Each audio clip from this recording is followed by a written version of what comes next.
কোরআনের সাথে নাকি রাজনীতির সম্পর্ক নাই, কোরআনের সাথে সংঘর্ষ হয় এমন কোন আচরণ যদি কোনো বেয়াদব কোনো কুলাঙ্গার করে, স্পষ্ট ভাষায় দায়িত্বহীন কণ্ঠে বলতে চাই, সে যত বড় নেতা হোক আর নেতৃত্বের স্থানীয় হোক না কেন, আমার কোরআন আমার আল্লাহকে নিয়ে কথা বললে পায়ের তলায় ঠেলে জিহ্বাটা টেনে ছিঁড়ে ফেলে দেব।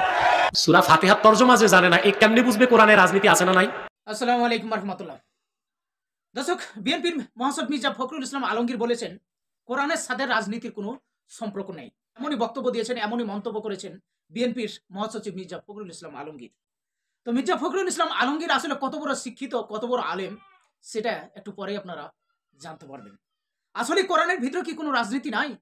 আপনি যদি কোরআনটা খুলেন তো কোরআনের ভিতরে আপনি ভালো করে পর্যবেক্ষণ করে যদি দেখেন, তাফসিরগুলো ভালো করে অনুসরণ পড়েন, তবে বুঝতে পারবেন যে কোরআনের ভিতরে 3 ভাগে 2 ভাগই হচ্ছে রাজনীতি। কোরআনের ভিতরে এমন কোনো বিষয় না যে সেখানে উল্লেখ করা নাই। রাজনীতি বলেন, সমাজনীতি বলেন, অর্থনীতি বলে, পরিবারের নীতি বলে, সব নীতি সেখানে আছে, আলোচনা আছে। তো আসলে কোরআনের ভিতরে কোরআনের সাথে রাজনীতি নাই এমনই মন্তব্য করেছেন বিএনপি নেতা মির্জা ফখরুল ইসলাম আলমগীর। তো বিএনপি নেতা মির্জা ফখরুল ইসলাম আলমগীর আসলে কোরআন সম্পর্কে কতটুকু জ্ঞান রাখে? সে তো নামাজে কিভাবে দাঁড়াইতে হয় সেটাও তো জানে না। ইতিপূর্বে অনেকগুলা ভিডিওতে বা একটা ভিডিওতে আপনারা দেখেছেন যে তিনি কিভাবে হাত বেঁধেছেন, নামাজ কিভাবে পড়তে হয় সেই বিষয়টা জানে না, সেই নাকি কোরআনের ভিতরে রাজনীতি নেই এমন মন্তব্য করে বসেছে। তো আসলে আসুন আমরা প্রথমে কিছু আলেম ওলামার মুখ থেকে শুনে আসি যে আসলে কোরআনের ভিতরে রাজনীতি আছে কিনা। বলছেন যে কোরআনের সাথে নাকি রাজনীতির সম্পর্ক নাই, কোরআনের সাথে সংঘর্ষ হয় এমন কোন আচরণ যদি কোনো বেয়াদব কোনো কুলাঙ্গার করে, স্পষ্ট ভাষায় দায়িত্বহীন কণ্ঠে বলতে চাই, সে যত বড় নেতা হোক আর নেতৃত্বের স্থানীয় হোক না কেন, আমার কোরআন আমার আল্লাহকে নিয়ে কথা বললে পায়ের তলায় ঠেলে জিহ্বাটা টেনে ছিঁড়ে ফেলে দেব। যদিও কোরআনটা এখন বিপজ্জনক হয়ে গেছে। কোরআনটা কি জনক হয়ে গেছে? আমরা কোরআন দিয়ে কথা বললে আগেও শুনেছি রাজনীতি করিয়েন না, এখনো শুনি রাজনীতি করিয়েন না। আল্লাহ ভালো জানে আরো কতদিন এই কথা শোনা লাগে। কথা মনে হয় বুঝাইতে পারিনি।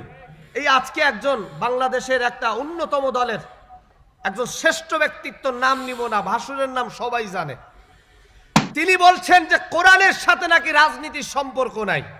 নাউযুবিল্লাহি মিন যালিক। একদল বলতেছে সার্বভৌম ক্ষমতার মালিক জনগণ। আমরা বারবার বলেছি তাবারাকাল্লাযী বিয়াদিহিল মুলক, সার্বভৌম ক্ষমতার মালিক কোরআন বলতেছে আল্লাহ, আর আপনি নেতা বলতেছেন। এক নেতা বলেছে রাজনীতির সাথে কোরআনের কোনো সম্পর্ক নাই। এই নেতারই যদি জিজ্ঞেস করেন সূরা ফাতিহার তরজমা কি, ওর কিন্তু মাস্টার স্ট্রোক করবে। সূরা ফাতিহার তরজমা যে জানে না, এ কেমনে বুঝবে কোরআনে রাজনীতি আছে না নাই? এখন কি আমি প্রমাণ দিব কোরআন শরীফ থেকে? দেখেন, এই কোরআন কারীম সূরা হজ আল্লাহ 41 নম্বর আয়াতে বলেছেন আল্লাযীনা ইম্মাক্কান্নাহুম ফিল আরদি আকামুস সালাহ ওয়া আতাউয যাকাত ওয়া আমারু বিল মারুফ ওয়া নাহাউ আনিল মুনকার ওয়ালিল্লাহি আকিবাতুল উমুর। যদি আমি মুহাম্মদ সাল্লাল্লাহু আলাইহি ওয়াসাল্লামের ঈমানদার উম্মতদেরকে রাষ্ট্র ক্ষমতার মালিক বানাই, তারা নামাজ প্রতিষ্ঠা করবে, যাকাত আদায় করবে, সৎ কাজে আদেশ করবে, অসৎ কাজে নিষেধ করবে, তা আপনি রাজনীতি করবেন না, রাষ্ট্র ক্ষমতায় যাবেন কেমনে? কথা বলেন, সম্ভব? আল্লাহ তো মুসলিমদেরকে রাষ্ট্র ক্ষমতায় যাওয়া আর কোরআনের বিধান দিয়ে রাষ্ট্র চালানো অবিসম্ভাবী ফরজ করে দিয়েছেন।